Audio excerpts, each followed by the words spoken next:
The baby was lying on her back. A blue bird flew in through the window. The blue bird had blue eyes. It sat on the baby's crib. The bird had a bell around its neck. The bell rang. The baby smiled.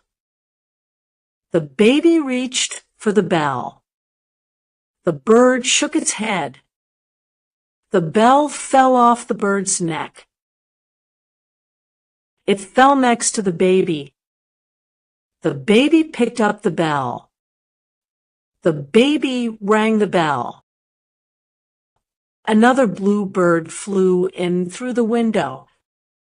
This blue bird also had blue eyes. The baby had brown eyes. The birds looked at the baby. The baby looked at the birds. The baby rang the bell again. Both birds flew away. The baby started to cry. His mama came into the room. The baby smiled. Mama saw the bell. She asked the baby where the bell came from. The baby pointed at the window.